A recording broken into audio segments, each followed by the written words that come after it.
The Grand Hall of the United Earth Council was silent. On the giant screen, Ambassador Kale the Star Alliance smiled. His face was calm. His voice was soft. But his eyes were cold. "People of Earth," Kale said, "the Galactic Council has watched your world for a long time. We saw your wars, your violence.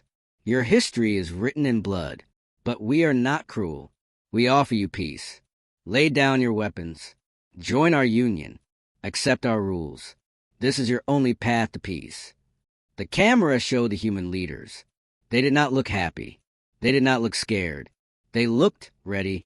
General Marcus Vance stood up. He was the head of Earth Defense. His uniform was simple. His face was hard like stone. He walked slowly to the front. He looked at Kale on the screen. "Peace," Vance said. His voice was low, but clear. "You watch us for centuries. You see our fights. You see our pain. And now you come? Now you offer peace." Vance tapped a small tablet in his hand. The big screen changed. It showed a dark shape near the red planet Mars. It was a ship, a massive alien warship. Its weapons were pointed at Earth. "Your words say peace," Vance said, "but your ship says war. Its guns are aimed at our home. Is this your idea of peace? A knife at our throat?" On the screen, Kale's smile did not move, but his eyes changed. Just for a second, a flicker of surprise. "Humanity does not accept peace this way," Vance continued. "We do not bow to threats. So today we give our answer. Not to your offer, to your threat." The hall was so quiet you could hear a pin drop. Vance looked straight into the camera. His words were for every person on Earth. And for Kale. "Here is the ultimatum of humanity," Vance said. 1. Your warship leaves our solar system in 6 hours. 2. The Galactic Council sends real ambassadors. Not soldiers. Not spies. 3. You open your history files to us. All of it. The truth about your own wars. He paused. The weight of his words hung in the air. "If you do not agree," Vance said slowly, "we will show you. We will show you why we never needed your peace." On the screen, Kale laughed. It was a soft, cold sound, like ice breaking. "Or else what?" Kale said. "Your primitive missiles? Your nuclear bombs? We have shields for those. We're not afraid of your weapons, General." Vance did not smile. He did not blink. He only nodded. "You are right," Vance said. "Our missiles are old. Our bombs are simple. You have seen them all. You are prepared for them." He leaned closer to the camera. His face filled the screen. "But who said anything about missiles?" The screen went black. In a secret base deep under mountains, engineers worked fast. The room was huge. In the center was a giant ring. It was made of a strange dark stone. It looked ancient, older than humanity itself. Blue light glowed along its edges. "Report." Vance's voice came through a speaker. He was still in the council hall. "Arc portal is active, General," Chief Engineer Rhea said. She touched the glowing stone. It felt warm. "The signal is clear. They are ready on the other side." Back in the hall, Vance turned to Kale's image. "You want to see the true face of humanity?" Vance whispered. "You have 6 hours." Kale's calm mask finally broke. His eyes widened. "What is that? What have you done?" Vance did not answer. He only looked at the clock on the wall. The countdown began. 6 hours. 6 hours. The clock ticked in the silent council hall. On the screen, Ambassador Kale's image was frozen. His calm was gone. His alien eyes were now sharp, searching General Vance's face for a lie. But Vance had turned away. He was looking at a different screen. It showed the secret mountain base. The giant stone ring, the arc portal, glowed with a steady, deep blue light. "Status," Vance said into his comm. "Portal is stable, General." Engineer Rhea's voice crackled back. "Energy readings are strange. Not like anything in our science. It's drawing power, but not from our generators. It's like it's waking up by itself." In the hall, a young aide whispered to Vance. "Sir, we are getting signals from the alien ship near Mars. It is moving, not away. It is coming closer." Vance did not seem surprised. "They are testing us," he said. They think we are bluffing. He turned back to Kale's screen. Your ship is moving into forbidden space. Ambassador, you have 5 hours and 50 minutes. Kale leaned forward. What is that structure, General? That ring? It emits no weapon signature. It is a piece of dead technology. A museum toy. A key, Vance said simply. A key to a door we were told never to open. What door? Kale's voice was tighter now. The one your people closed, Vance said, a long, long time ago. Deep in the mountain base, Rhea and her team watched sensors. The arc portal hummed. It was a low sound you felt in your bones, not heard. Chief, a young engineer called. The interior of the ring, it's not empty anymore. They all looked. The space inside the stone circle was changing. It was no longer air. It looked like water, like a vertical pool of dark, still liquid. Stars twinkled in its depth, but they were not their stars. It's a gateway, Rhea breathed. A real one. A signal came through, not on their radios. It came from the portal itself. A voice, but not a human voice. It was translated by the portal's ancient systems into simple English words that formed in their minds. Guardians, the seal is broken. Are we needed? Rhea's blood ran cold. Guardians? She spoke to the air, hoping the portal could hear. Who are you? A pause. Then the voice again. We are the Echo, the ones who stayed behind. You rang the bell. We answer. Does the galaxy burn again? Before Rhea could answer, alarms blared in the base. The red light spun. Chief! Massive energy spike from the alien ship. They are charging a primary weapon. It's targeting this base. On the screen in the council hall, Vance saw the data. The alien warship had stopped its approach. Its main cannon, a weapon that could crack a planet, was glowing hot. It was aimed directly at Earth, not at a city, at the mountain hiding the arc portal. Kale's face filled the screen again. No more false peace, only cold command. You play with forces you do not understand. Human. That portal is a mistake, a danger to all. We will correct your error. We will destroy it. If you fire that weapon, Vance said, his voice like iron, you will not be destroying our mistake. You will be declaring war on the ones behind that door. There is nothing behind that door. Kale shouted, his alien composure shattering. They are gone. They are dust. Your legends are lies. The countdown clock glowed. 5 hours. Are you willing to bet your entire civilization on that, Ambassador? Vance asked quietly. We are. He gave a signal. In the mountain base, Rhea heard her orders. She looked at her team, then at the swirling star-filled pool in the arc portal. Open the door, she said. Chief? All the way? All the way. The engineers worked. The stone ring glowed brighter. The pool of stars inside it began to swirl faster.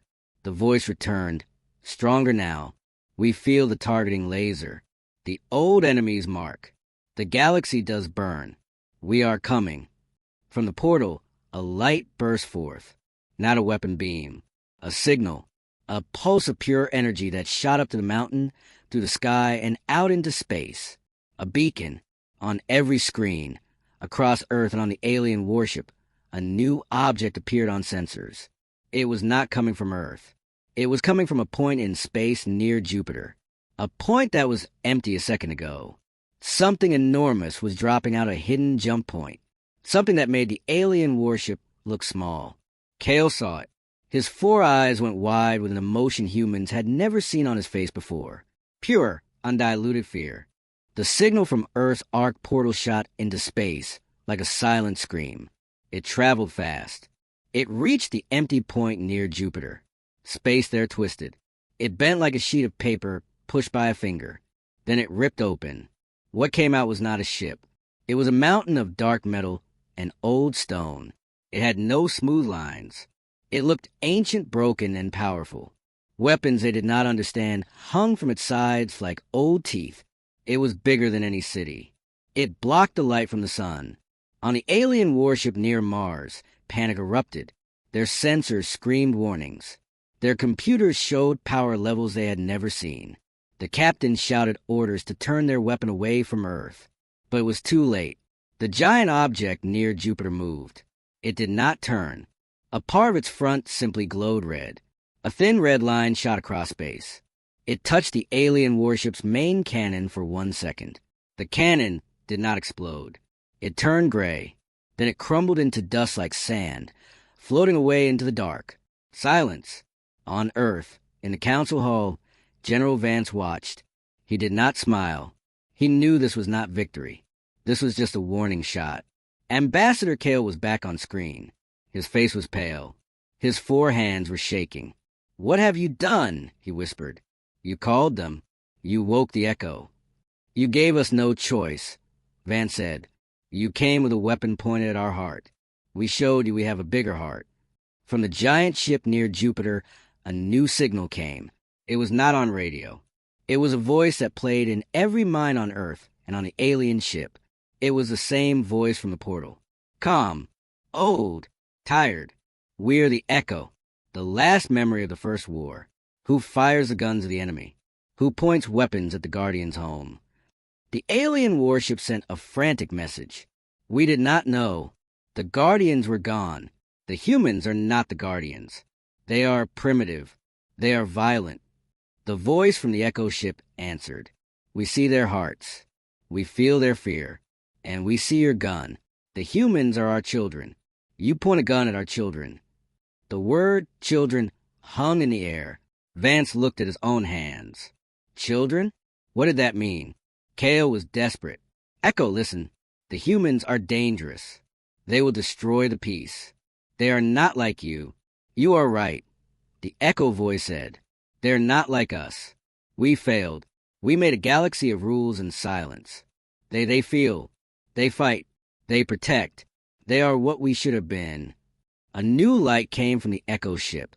It scanned the Earth. A soft, green light touching the mountains, the oceans, the cities.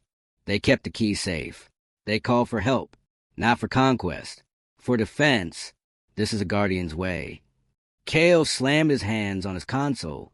You will break the great silence. You will start the war again. The war never ended. The Echo said, its voice suddenly sad. It only slept, and you, little one, were about to wake it. The Echo ship moved again.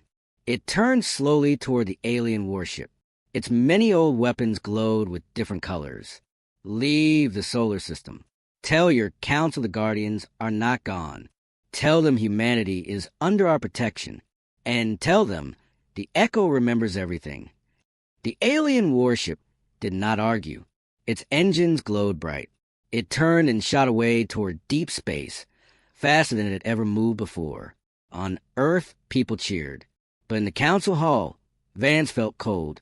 On his screen, a private channel opened. It was the Echo. General Vance, your bravery is great. Your danger is greater. The galaxy feared us. Now they will fear you. They will come back. And not with one ship. Who are you? Vance asked, his voice rough. Why do you call us your children? The image on the screen changed. It showed a planet, green and blue, much like Earth, but with 2 moons. Ancient human-like figures stood there, looking at the stars. Then a great darkness came. The figures built the arc portal. They sent a ship away, the Echo, and they stayed behind to fight. We are your ancestors. From the first home, we made the ark to save a piece of us. You are that piece. You grew here, forgetting. We slept there, remembering. The truth was a heavy stone in Vance's stomach. Humanity was not from Earth. We were refugees. Survivors of a war so old it became legend. And the aliens? The Star Alliance? Vance asked. They are the children of the ones who chased us. They still fear our return. Today they saw it. The Echo signal began to break up. We are old. We are weak. We can protect you once, maybe twice. You must become strong. You must become what we once were. True guardians. The connection faded. Outside, the giant Echo ship near Jupiter shimmered. Then it vanished, back into its hidden place. Silence returned to space. But nothing was the same. The galaxy knew humanity's secret now, and fear would bring ships, many ships. The alien warship returned to the Star Alliance. It carried no damage, but its crew was broken. Their story spread across the galaxy faster than light. On Earth, General Vance stood alone in his office. The screen was dark now. The echo was gone. The arc portal in the mountain was silent again, its blue glow soft. A quiet knock. President Chin entered. Her face was tired but calm. The world is celebrating, Marcus. They think we won. We showed our biggest card on the first hand, Vance said, staring at the stars outside his window. Now everyone knows what we have. And what we are.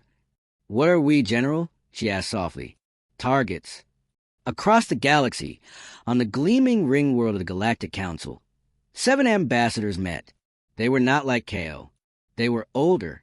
Their species had ruled the peaceful galaxy for 10,000 years. Peace kept by rules. Peace kept by fear.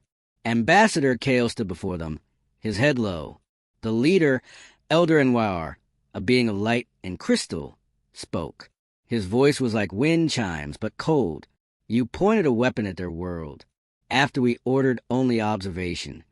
They have the Ark. Kale protested.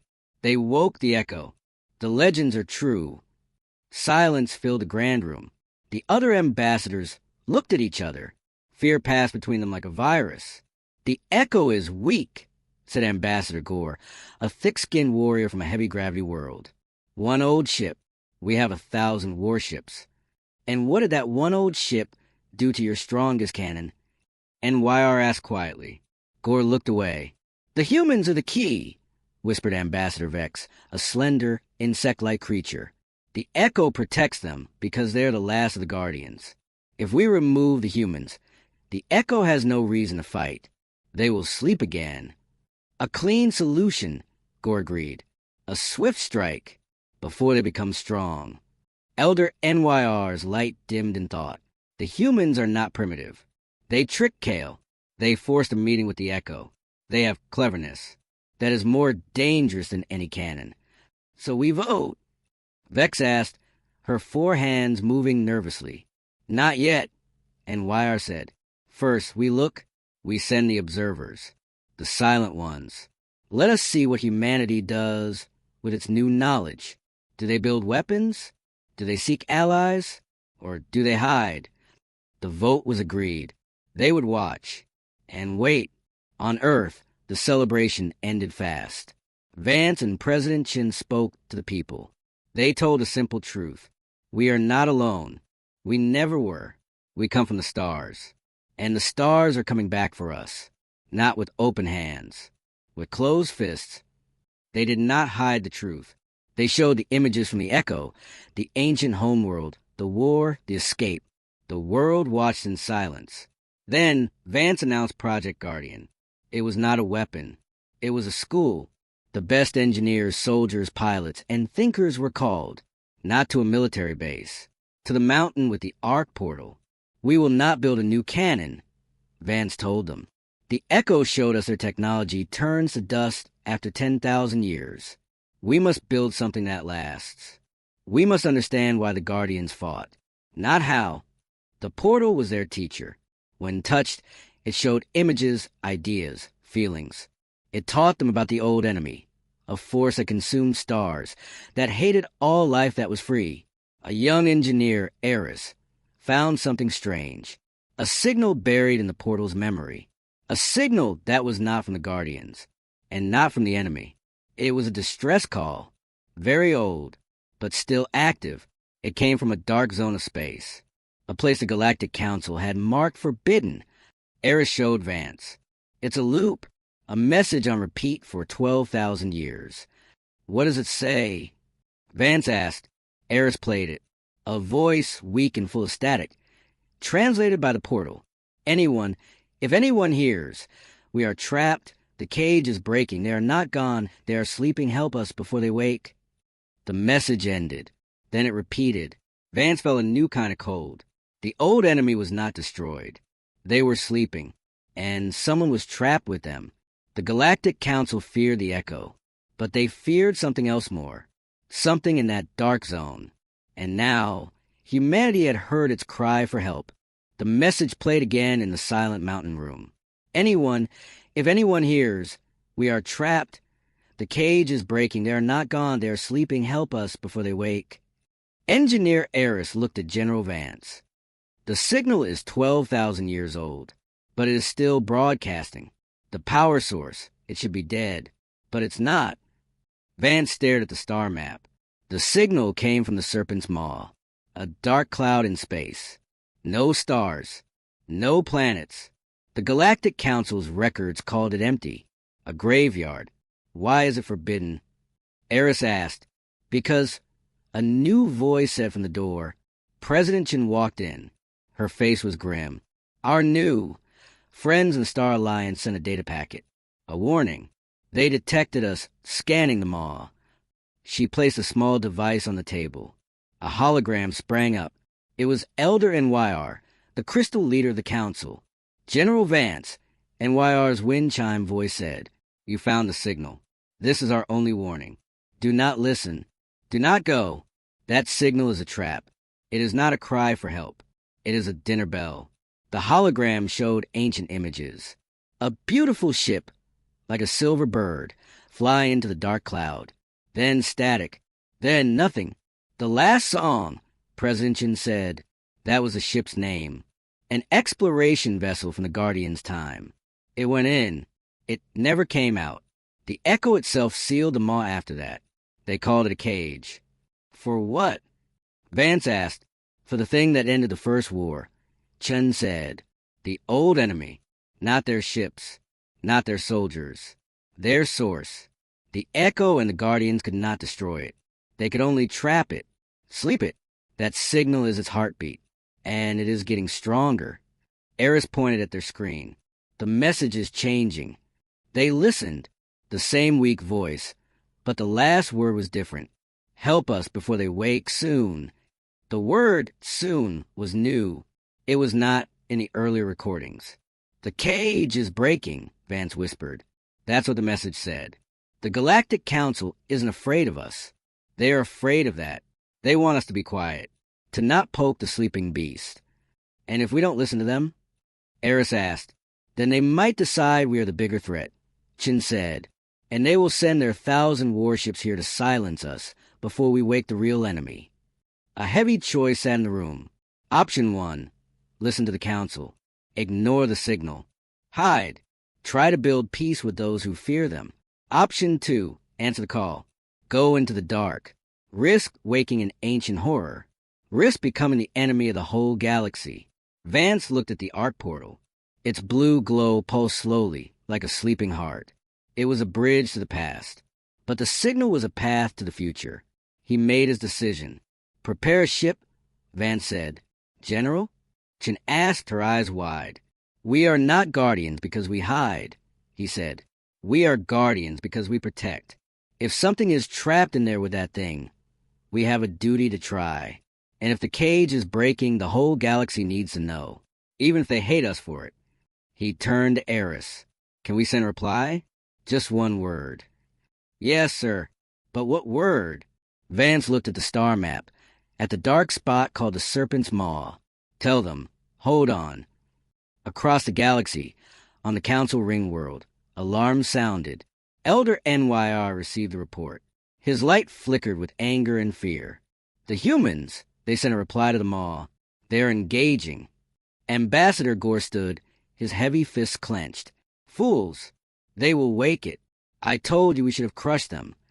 Now they force our hand, whispered Ambassador Vex. We must act, to save the galaxy from them, and from what they will unleash. Elder NYR looked at the others. The vote was in their eyes. It was unanimous. Dispatch the First Fleet. NYR said, his voice like breaking glass. Move to the human solar system. Do not attack, but surround them. Blockade them.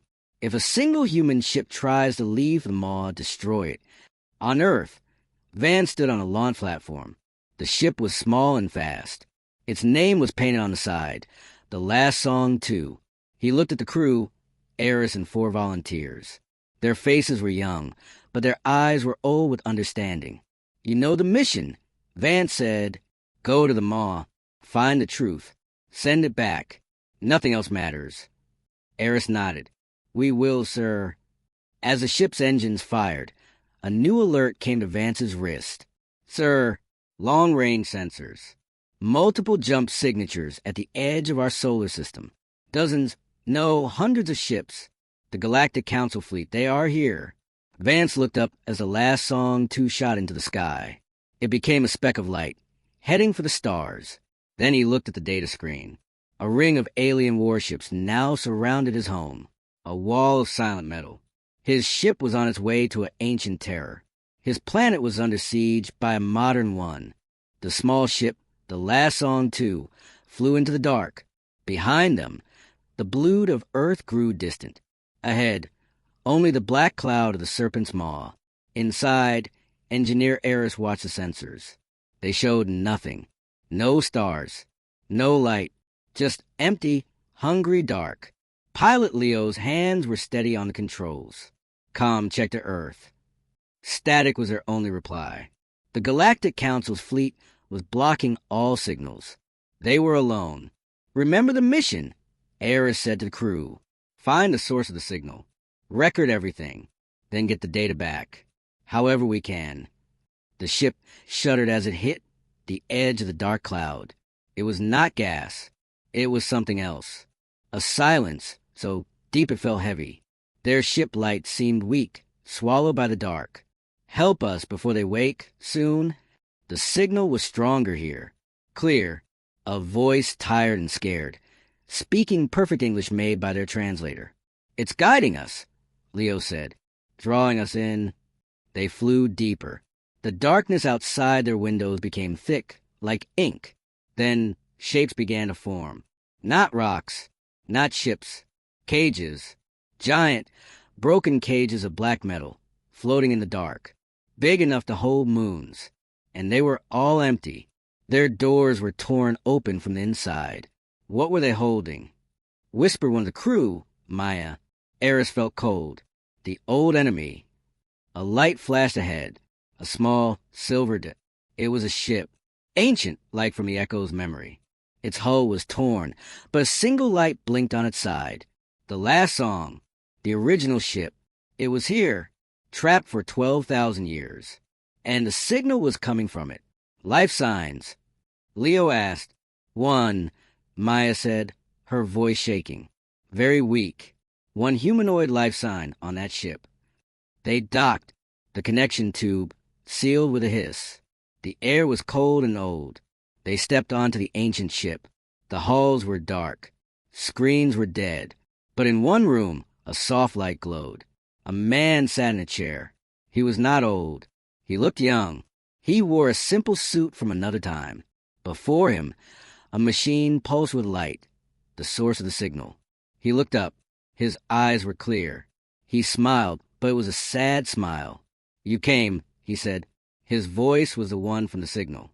"I knew the Guardians would not forget." "We are not the Guardians," Eris said softly. "We are their children from Earth." The man's smile faded. He looked confused. "Earth? The safe world? The garden?" He stood up, his legs unsteady. Then the Echo succeeded. "They got you away." His eyes filled with tears. "My name is Kalen. I was the last keeper of the cage." He pointed to a large window. Outside in the deep dark, something moved. It was vast, like a sleeping beast made of shadow and sharp edges. It was connected to the last Song by glowing wires. The wires pulsed with slow, red light. "The heart of the enemy," Kalen said. "We trapped it here at the end of the war. My ship was the lock. My life was the key. As long as I lived, it slept." "But the signal?" Leo asked. "A warning," Kalen said. "For the Echo, to tell them the lock was breaking. I am dying. When I die, it wakes. And it is hungry." Eris understood now. The Galactic Council knew. They knew the lock was breaking. But they did not want to fix it. They wanted to hide it. To let it sleep until it woke and ate the human problem for them. "We can take you with us," Maya said. "We can save you." Kalen shook his head. "If I leave, the connection breaks. It wakes faster. You have hours, not years. Then we fight it. Leo said, with what? Kalen looked at their small ship, their simple suits. Your bravery is Guardian's blood, but your weapons are toys. The Echo is old and weak. The galaxy is scared and selfish. There's only one way. He walked to his machine. The cage is broken, but a new lock can be made. How? Eris asked. Kalen looked at them. A sacrifice. A life tied to this ship, to this machine. I am almost gone. My life force is too weak. It needs a new heart. A strong heart. A Guardian's heart. He met one of them. Silence fell heavy in the room. Outside, the vast shadow stirred. A deep hum vibrated through the ship. The enemy was dreaming, and its dream was of waking. It will wake, Kalen whispered, and its first thought will be of its old enemies, of Guardians. It will feel you here. It will follow you to Earth, to your garden, and it will burn everything. Eris looked at her crew. She thought of Earth, of General Vance surrounded by enemy ships, of the Echo too weak to fight again, of a galaxy too afraid to help. She made her choice. Tell me what to do, she said. On Earth, General Vance stood facing the giant screen. It showed the ring of alien ships. A message from Elder NYR played. You sent a ship into the maw. You have doomed us all. When the enemy wakes, it will come for you first. We will watch as it cleans our mistake. Vance did not answer. He watched the sky. Then a new signal broke through the blockade. Weak but clear. It was from the maw. It was Eris's voice. General, the lock is broken, but a new lock is in place. The cage will hold. The enemy will sleep. Do not let them tell you we failed. Tell them. The Guardians are still here. The signal showed data. The truth. The last song. The dying Kalen. The sacrifice. It ended with a final image from the ship's window. The vast shadow in the dark was still. New. Bright wires of light wrapped around it, glowing with a steady, blue pulse. A pulse that matched the human heartbeat. Then, the signal from the Serpent's maw stopped. Forever. Silence. On the Council flagship, Elder NYR saw the data. He saw the truth. The enemy was sealed, not by the old Guardians, by the new ones. His crystal form dim with shame. He opened a channel to Earth.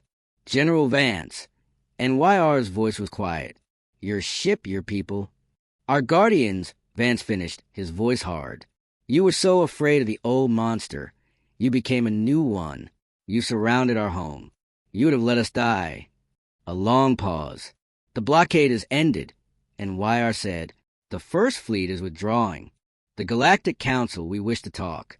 About truth. About peace. A real one this time.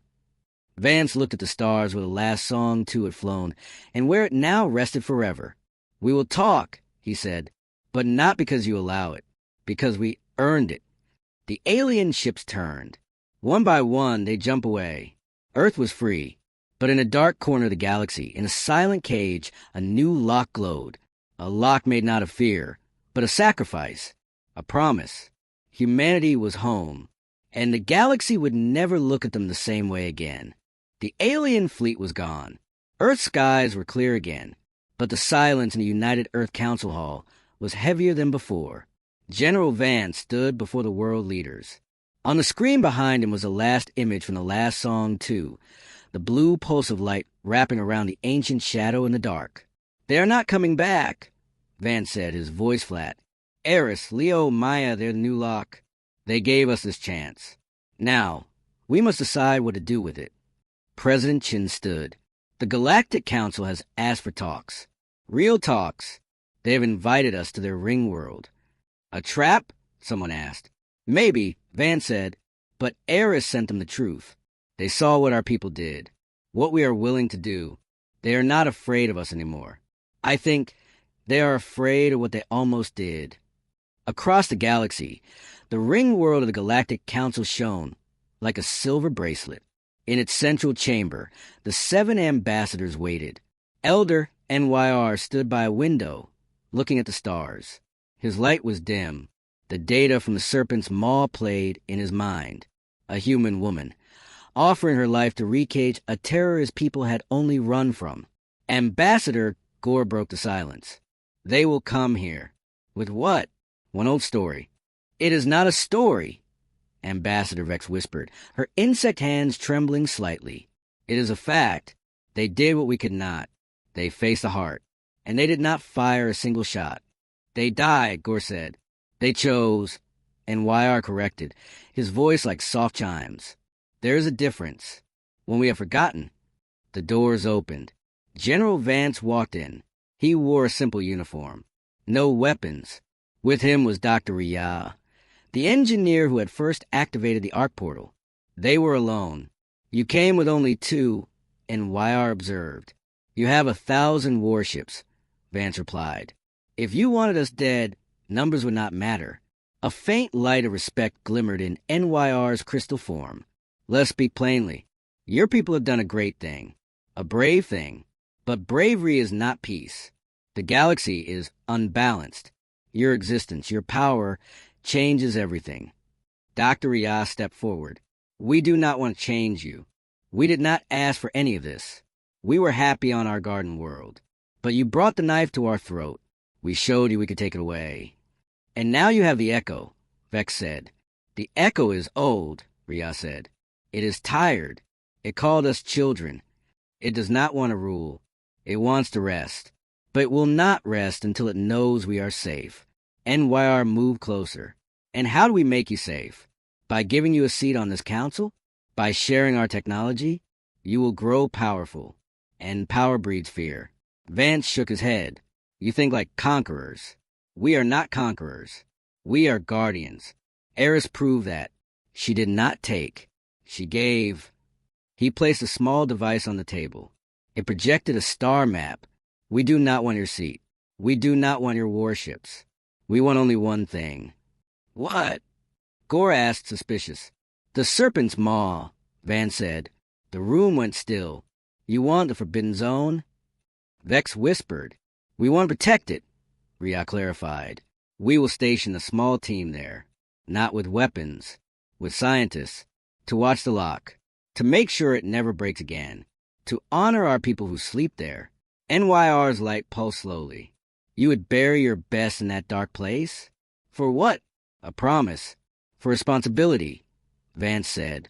The enemy is caged because of us. So its care is our duty. Not a punishment. An honor. The ambassadors looked at each other. This was not what they expected. They expected demands, threats, pride. They were offered duty, sacrifice, and quiet watchfulness. Elder NYR finally spoke.